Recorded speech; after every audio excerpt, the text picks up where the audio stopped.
The Sharp Tank. No jumper.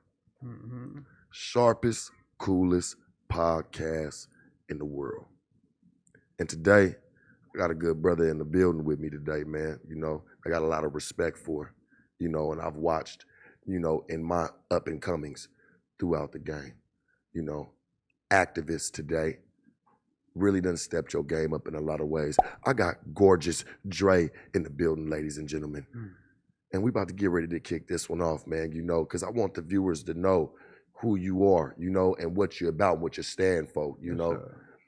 Where'd you grow up? Like for you, where'd you grow up at, man? I was born in Seattle and I was raised in LA. Was raised in LA. Yeah, raised in LA. How was that for you?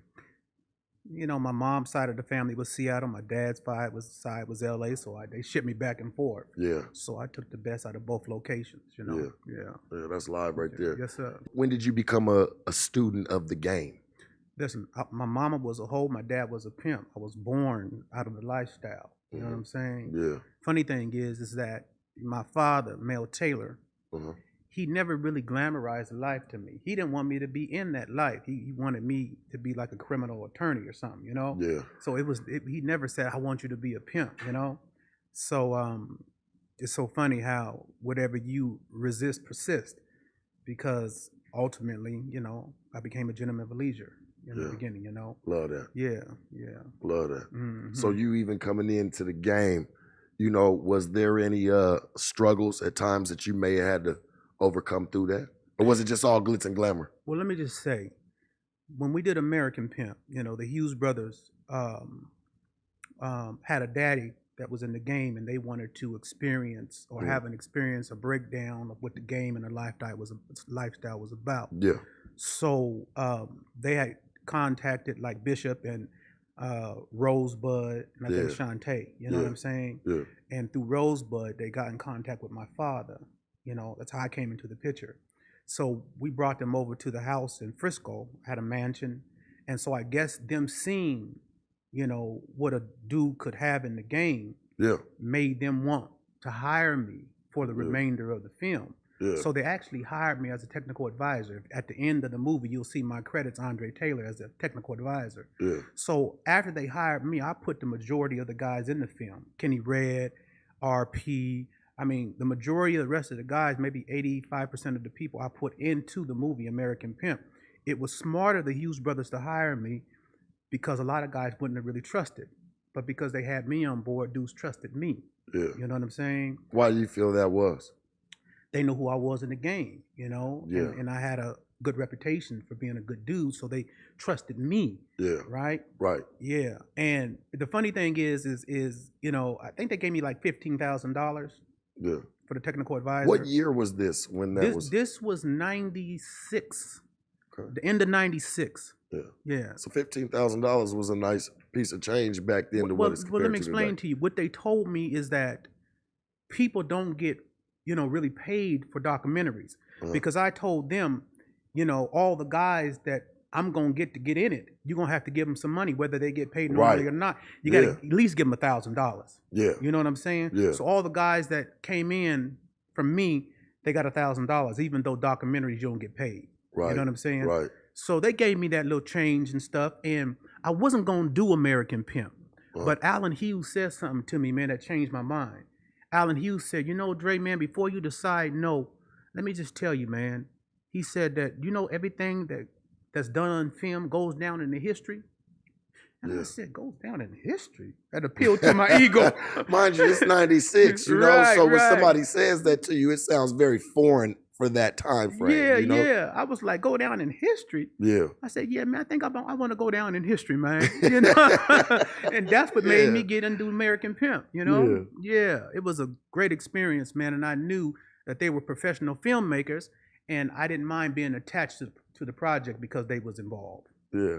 Were you a bit worried when you seen that it took storm across the nation? Because, you know, American Pimp, you know, especially at that time, and I feel like it's a classic now, if you know, because it's some of the early stages of documentation of, you know what I'm saying, just even real life. Yeah. You know, how did that make you feel when you seen it start taking storm? Was there any type of problems that came about of it, or was it just like, you know, we did this, it's solid, it kind of helped us. You know Right, what I'm saying? right, Like, right, what did right. you feel like you gained out of it after it was all said and done? The truth of the matter is there was no point of reference for anybody that did the film Yeah. because there was nothing like it before, right? Right, right. So we just went in not knowing exactly what it was going to materialize, but it ended up being so big, right? It Right. changed the terminology and the thought about pimping because then Pimp My Ride came out and, you know, Pimp Your MySpace back in the day. Yeah. And America embraced the pimping as an upgrade. And we were tripping off of that. Like, damn, we done changed the whole culture, right? Right, right. So consequently, you know, I caught a case in during the filming of the American Pimp, and they ended the movie with me. See, I was in Clark County Detention Center, and That's I don't. Las Vegas, Nevada. That's in Las Vegas, and Yeah. I don't know how the Hughes Brothers got clearance to come in and film because normally you can't film nobody in jail, but somehow they got some clearance to come in and film me, and they were saying they didn't have an ending to the movie, but this would be a good ending. So in American Pimp, when you see me in Clark County, is because they got clearance to come in there and film. Funny thing is, you know, because I wasn't really talking when I was in jail. Wow. I wasn't really talking and shit, right? But when the Hughes Brothers came in with them cameras, they closed all the cells down. You know, them niggas was like, who is this nigga, man? He a rapper. Who He's is something this like nigga that the Hughes Brothers is coming to film this nigga, man?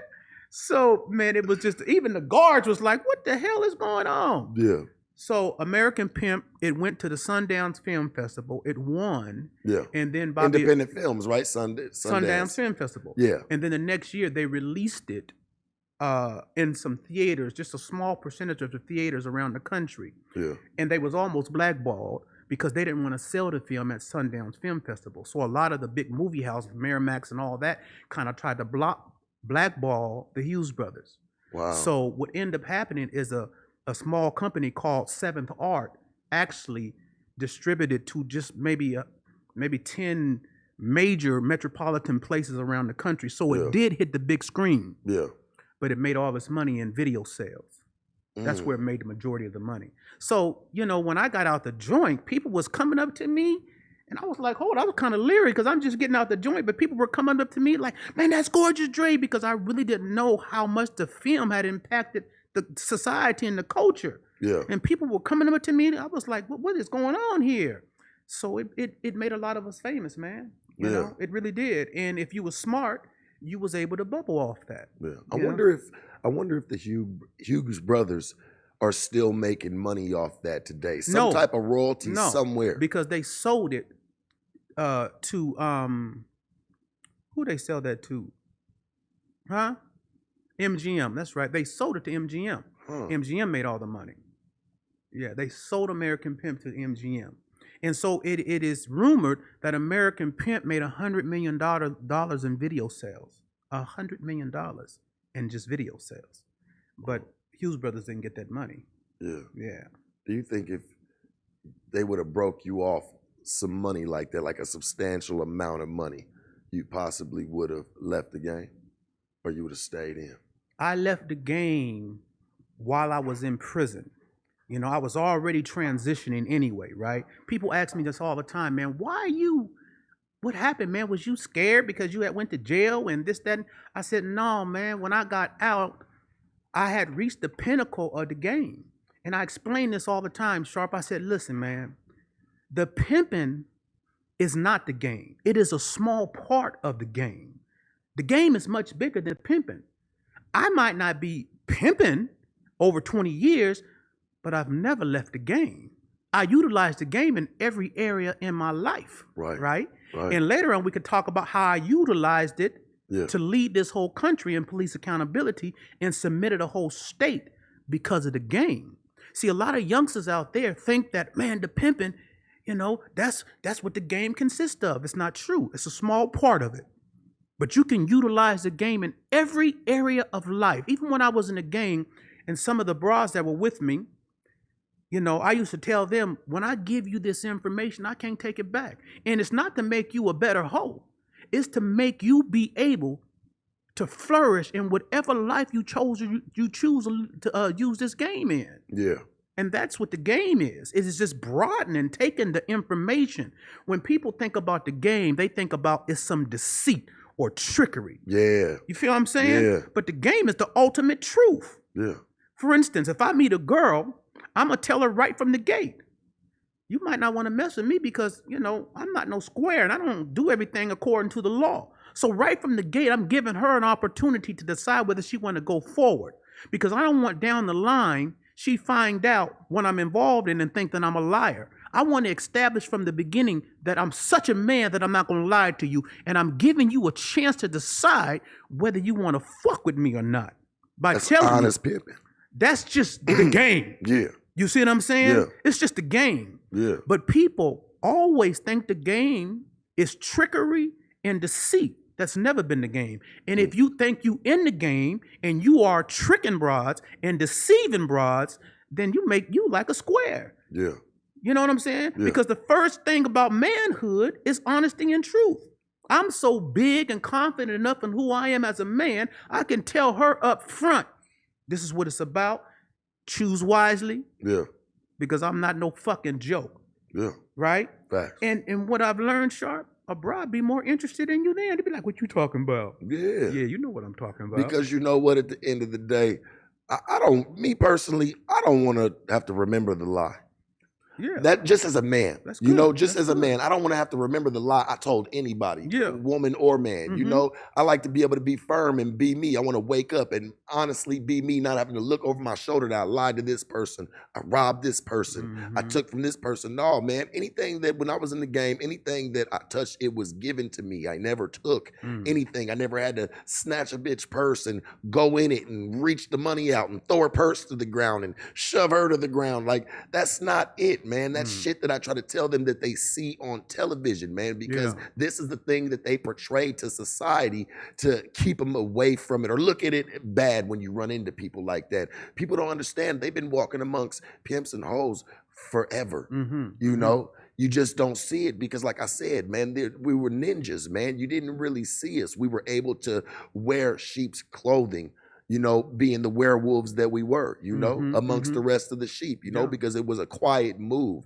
Now, everybody, man, out spazzing, you want to record yourself taking money from a chick or out there beating motherfuckers up or riding up and down the blade, man, you setting yourself up for failure. Yeah. For real, man. Yeah. And I feel you when you talk about, you know, this is a small portion of the game. Like, man, you have to elevate at some point because I feel like even a chick that messes with you, she's gonna see that. Yeah. You know what I'm saying? Like, what's next?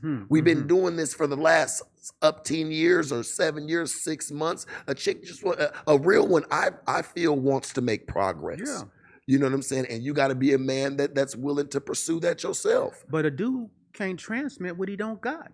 Yeah. If all you have is a ghetto mentality, right? If you haven't read or learned anything outside of the ghetto, all you can do is transmit to the broad that's with you that mentality. Yeah. You understand what I'm saying? You can't transmit what you don't have. Yeah. So it's incumbent upon, see, in the game in my father's time, it was like Renaissance men, well-read, you know what I'm saying? Right. Those men back then were educated, self-educated. Yeah. You know, they had some class. Now they don't know nothing about that. I was fortunate to have my father to let me know I said an American pimp. And I think that this is something that struck a chord with a lot of people because after I got out, there was a lot of people, and not necessarily pimps, just, you know, squares or average dude that have jobs or gang members, even some dope boys or whatever, that used to say to me, man, when you said that shit in American Pimp about being a man before you anything, being a man first, that did something for me, man.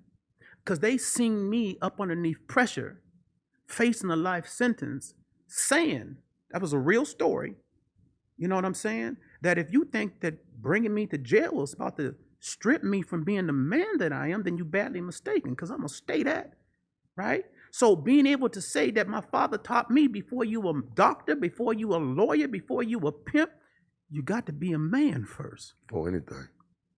But if you don't know what a man is, if you haven't had no examples of manhood, right? If you were raised in a home without a daddy, right? And somebody expects you to be a man. You know, the other day I said on my Instagram, I said, you know what? A lot of you youngsters out there, I realized that you ain't afraid of dying, right? You willing to give your life if somebody disrespect you, step on your little tennis shoe or whatever. You ain't afraid of dying. But what you are afraid of is living. You know why you're afraid of living? Because you got to be a man one day and you don't know what that is, right? You got to be accountable to something. When they telling you being a man means you got to take care of a family, right? You got to be the man in the household, and he's trying to figure out what the hell is that? I ain't never known nothing about my daddy taking care of me, right? I don't know what no security means. So in itself, he's feeling deficient. Be a man. These niggas out here, these youngsters, they scared of living, man. Yeah. Right? Right. Well, I feel like, to live, I wouldn't mind having to go through things in my life because I feel like as a man, it polishes your armor. You know what I'm saying? And it builds your armor. It builds character to you, whether it's in your eyes or your voice. That's why when you talk to somebody, people be like, man, I see you. I can just tell you've been through something. You know what I'm saying? Because it's just it's a way that it puts the armor on you. You know what I'm saying? That you walk around. I would never have wanted, being broke, I didn't want to be. But being sheltered, I never wanted to be that neither. Because I know that doesn't build men either. Being sheltered, not seeing nothing, and kids sitting there and watching what they see on TV, motherfuckers with a bunch of guns, motherfuckers outside playing cops and robbers with each other, cap guns, shooting at each other. They see that, man, instead of going out into the real world, man, and just really living. You have to think about it, man. Social media, I came in the game where there was none of that. Right. Like the social media, man, a bitch call you from the payphone or from the room phone. Right. Now everybody's got phones. It's all this technology, man. It's really changed the core of how people live. You had to go outside and make your life. You don't have to do that no more. You can sit there and at a click of a button, show anybody, and everything else can be fucked up around you, but you're gonna look like you got a bunch of money and you got some lights right there, and it looks like glitz and glamour. You can fake it today. Yeah. That's why you got a lot of people doing that. Even on social media, a lot of people are just faking, man. Clout chasing. Well, let me unpack what you said about going through something should build character, right? Yeah. But there's another side of that. Yeah. Going through something have made a lot of us bitter. Yeah. Right? Yeah. Because they haven't been taught how to take in experiences and build upon those experiences. Right. They haven't been taught that. But living bitter, that's not a life worth a damned. Well, I wouldn't want to live as a man. Like I feel like every man should look at themselves like this, or even woman. Like, yo, you got more worth to your life than that. You owe it to yourself. Yeah. I don't give a fuck what you do for anybody else, nobody else. But for you, you owe that to you. Yes, sir. Before you can try it for anybody else.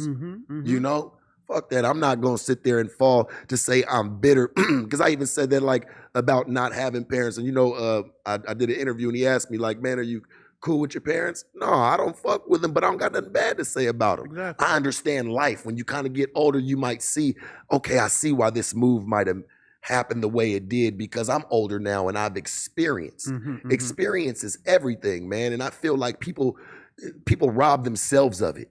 Like of experience, you want to take a detour. No, sometimes it's good running that shit head on. It's going to make you stronger. Who did you have around? You had to have some solid guys around you in order to have that perspective. Well, being young, being around a lot of older people. See, that's what I'm saying? about. I didn't hang out with kids today. People, because that wasn't who I was going to learn from. They just want to drink 40s and sit on the stoop. Sure. You know what I'm saying? And maybe smoke a joint or two. I'm trying to see, man, these dudes is getting some bread. Yes, what the hell is going on? Because I'm hurting and I'm not really touching it like that. I got dirty tennis shoes and shirts. So I'm trying to really figure it out how to really get it. Yes, sir. And so I start hanging around the older crowd because them were the people I felt, back then, because today the shit's crazy, but could actually teach me something, could actually show me to take some traits and I could carry them through my life to survive. And then eventually, hopefully, to be able to live. Yes, if I can make it strong enough.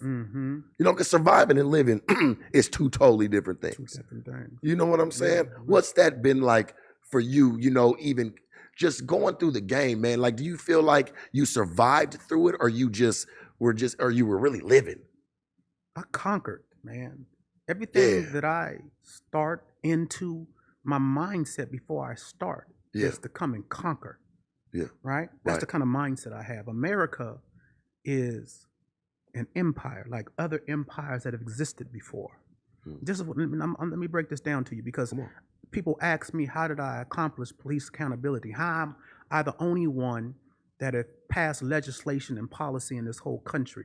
How did you get President Trump to call you?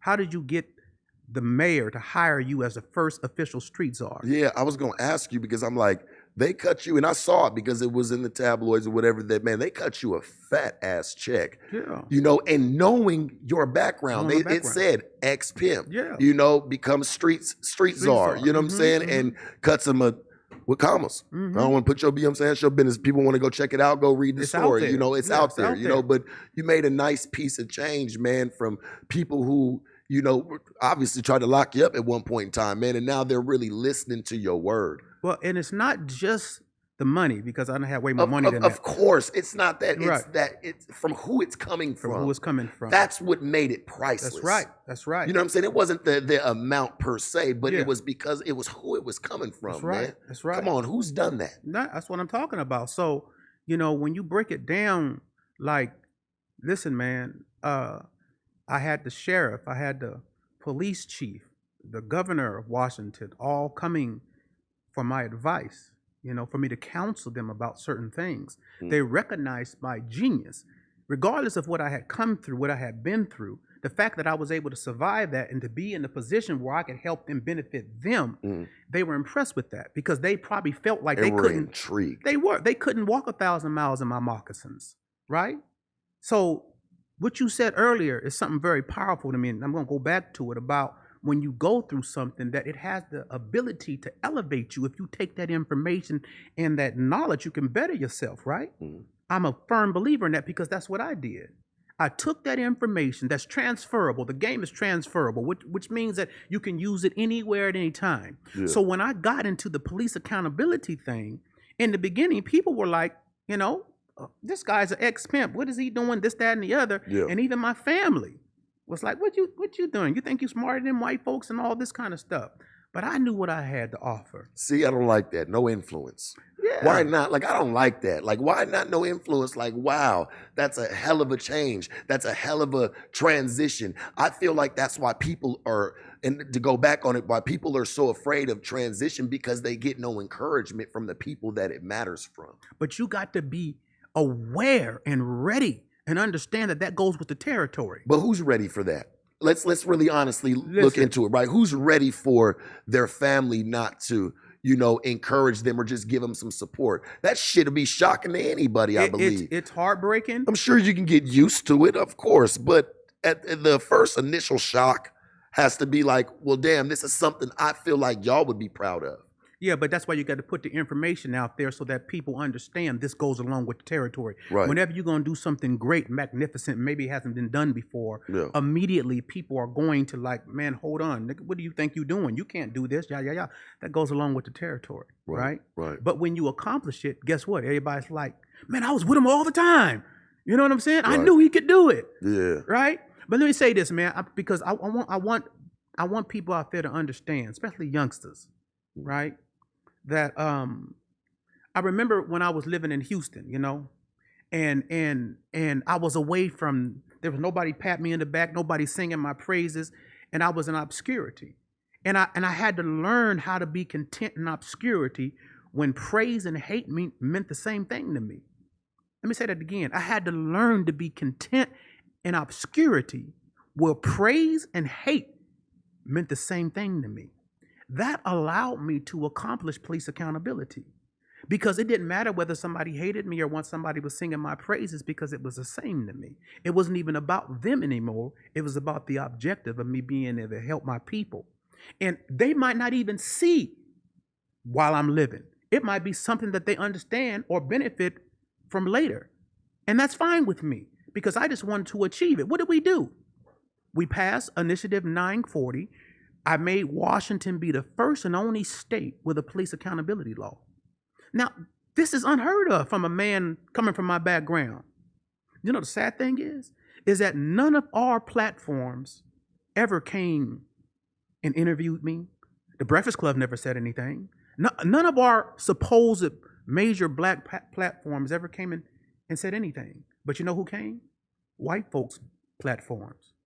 The New Yorker came, Right. right? Right. Seattle Times came. Fox News, where I was on Hannity twice. The President of the United States, Trump, they came because they understood the amount of brilliance it had to take for me to have accomplished that, and it hasn't been done in the world, in the country before. But why did our people not come? Because I wasn't entertaining? Because what happened and what I was able to do wasn't urban? Because it was on a systems level? Yeah. You see what I'm saying? So we got to do better, because right now we're losing because we have elevated entertainment bigger than anything in our culture. Anything. All the way from sports to acting to you name it. Entertainment is number one. And we ain't mad about our brothers and sisters having money. Right. Bless them. But we can't allow entertainment to be the most important thing to us. Let me tell you, other cultures, they have billionaires because they have done something with technology and built corporations, so they can afford for some of their people to be in entertainment, because that's not the driving force of their culture. Their young people ain't growing up saying, I want to be an entertainer. They want to be like these billionaires. You know what I'm saying? Yeah. That have created and produced something. But we only have entertainment. And like I said, I'm not mad at none of us. Yeah. But that's where we at right now. And that's problematic as we try to move forward. It's hard to do that, man. Yeah. Because we don't value information and knowledge. We'll go around a corner for a mixtape. We'll have hundreds of people lined up for a mixtape.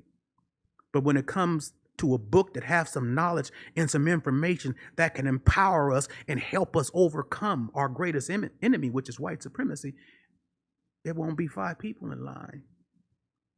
That's sick, what I'm trying to make the sick. example. You see what I'm saying? I see exactly where you at with it. That's sick, that no black platforms came and said anything. And I'm not hating. I'm not mad. It's cool. I'm just pointing it out. The obvious. The obvious, right? And we got to do better, man. Yeah. We got to do better, right? Right. Because like I said, it's all about receipts to me. What is the receipts? We have a lot of people talking, saying some powerful stuff in our community. You can bring your words to the table, but I'm going to bring my work. I'm going to bring my receipts to the table. And all of that talking is good, but it's not good enough.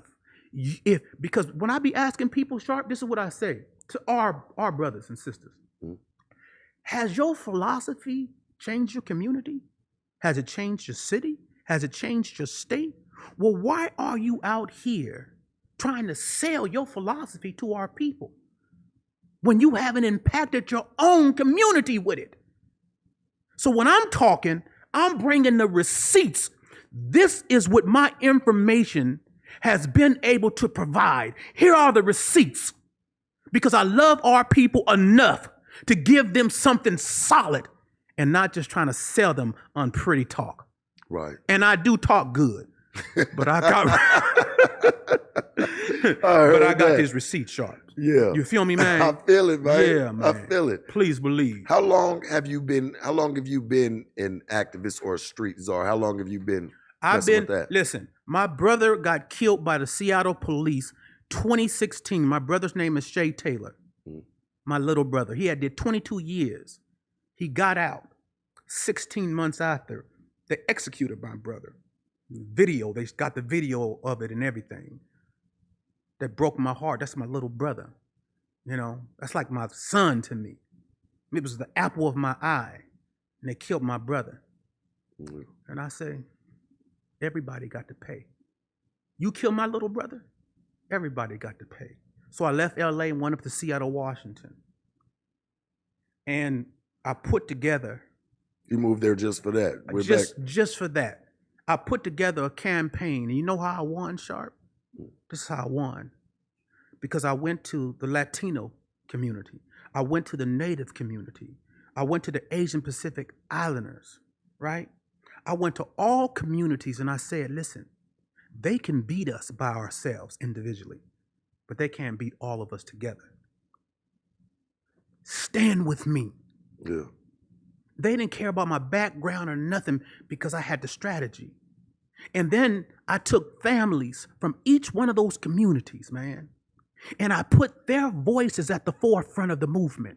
So they seen white families They seen black families, Asian families, Native families, Samoans.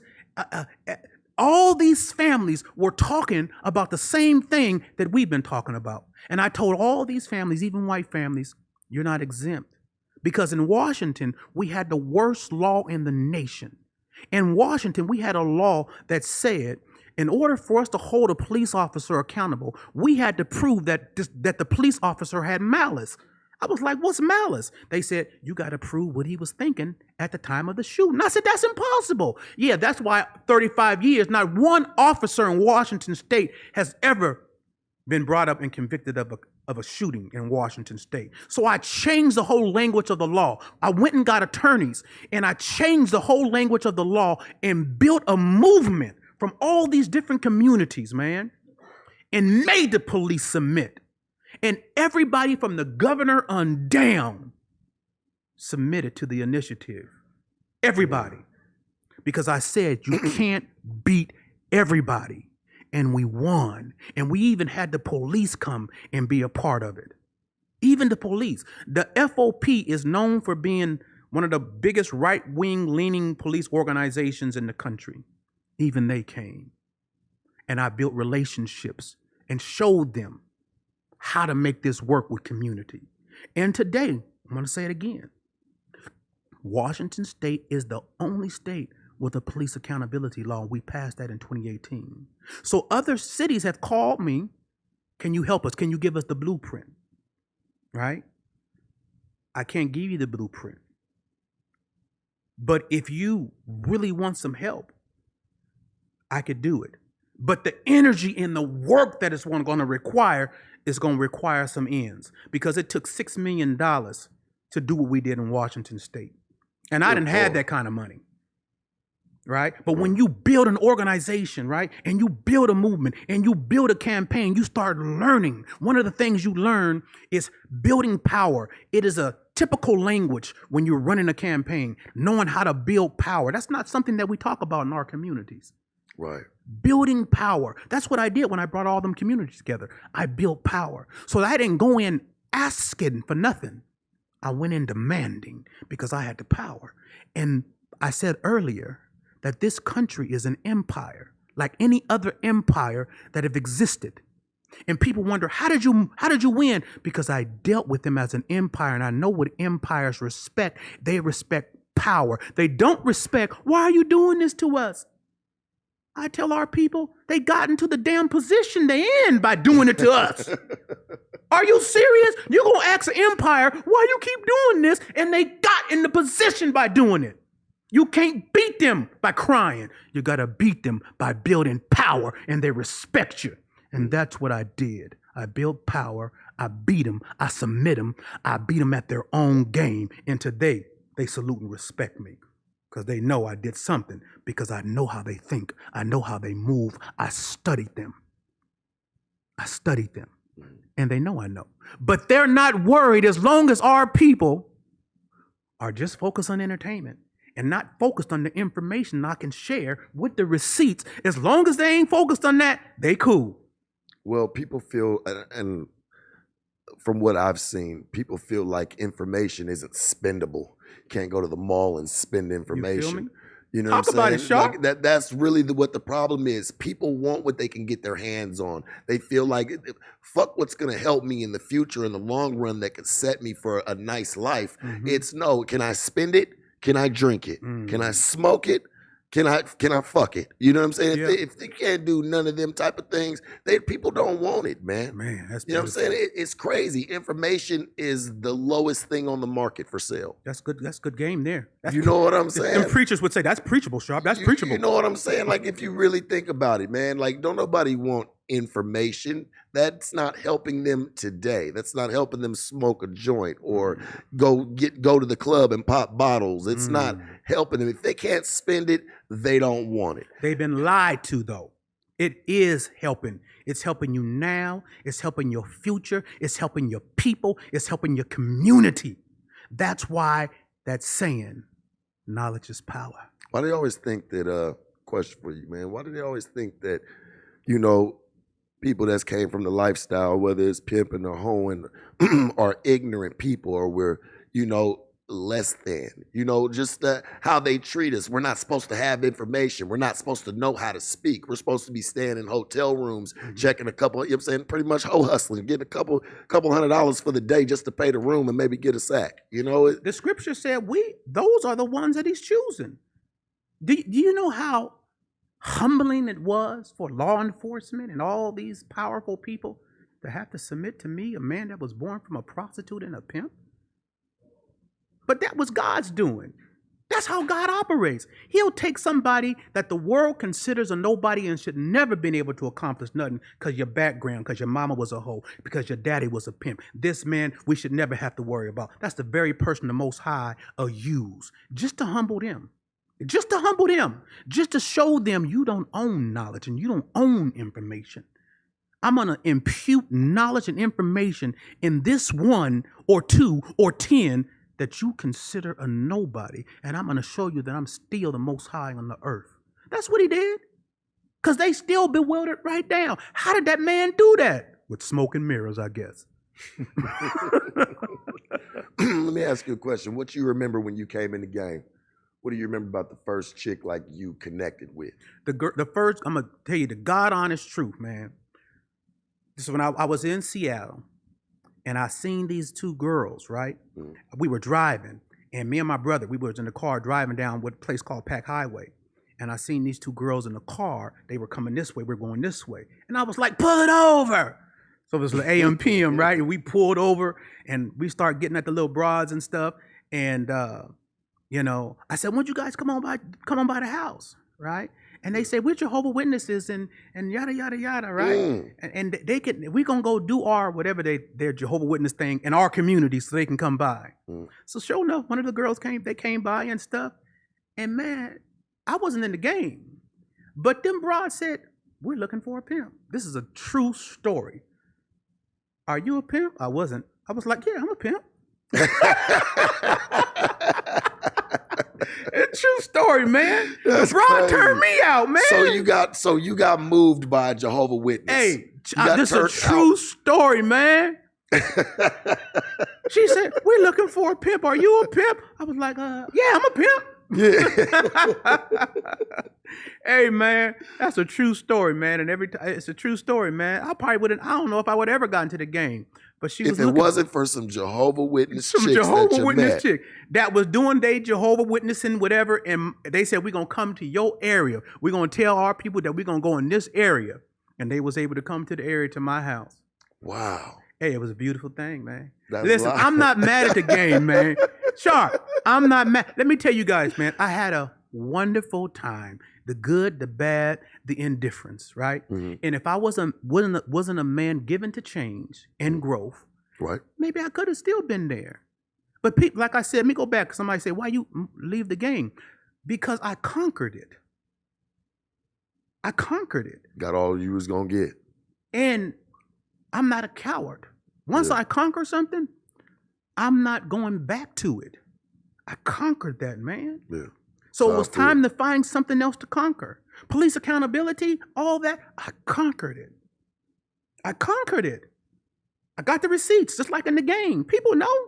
Yeah. So now I'm in doing music, right? That's live. How's that been for you? Man, I love it, man, because listen, man, I was doing music back in 96, back in the Bay and stuff. But in American Pimp, they alluded to the fact that I had some CDs and stuff, when they came into my house and all that stuff. So just coming full circle, being able to, there's something about music that allows you a release like nothing else. Yeah. And there's just some shit inside of me I needed to say. I needed to get that shit out, man. I needed to be honest. My father wrote the all-American novel called The Midman. And he told me, whenever you are doing anything and you are saying I about something, you got to be honest. So this music is like my book. It's like a mob boy coming home, writing a book and becomes a movie. This music is my book. I'm able to express the way I felt when I was in the game, how I thought when I was in the game, what I did, how I moved. I'm able to put that in my music, man. And I'm able to get all that shit out. And I needed a vehicle. I needed something that I could be passionate about. Right. And that's what Many Shades of Dre is. It is an expression of some real shit that I lived, man, that I passionately lived, that I believed in. And it's a vehicle for me to release it. Now, after the music, I'm under something else. But right now, I'm focused on this music. And I got about, 6 videos that I released. 4 or 5 of them has been on BET. And it's been wonderful. I got my son, Cashin' Over KP, released his first video. I even got Wifey, release of 3 videos. This is a family affair. Yeah. Speaking of family affair, man, I want to, before we get out of here, I want to give some couple minutes, man, to K-Red, to Kenny Red, man, and send my condolences, man, because that was our people, man, and, it was a tragedy that just happened. It was just, man, I couldn't even tell you, I couldn't even think, man, I can't even think now about it, man, but I'll tell you, I'm gonna miss him dearly, man. Last time I saw him, man, we was just in San Diego. We drove back. Man, me, him, Silky, your son, and his son, man. We drove back, stopped, grabbed us something to eat, man, chopped it, because I've been good friends with him, man, for a long time. And he always been a good brother. And I feel like that put a huge dent in the game. Like that's a gap that's missing, and I'm gonna miss him dearly, man. Man, I love Red, man. Me and Red go back, man, so far, man. Just many of you know Kenny Red was also an American Pimp. Yeah. And we filmed him in DC, and he was just so wonderful, man. Just his comedic relief and just the way he talks, and he was a beautiful, beautiful spirit, man. And it is the end of an era. His passing, his transitioning is the end of an era, man. I always say, the Bible say that he that has friends must show himself friendly. And Red had so many friends that loved him from around the world, man. I can't even imagine what the funeral's going to be like, man. He was so loved, so endearing.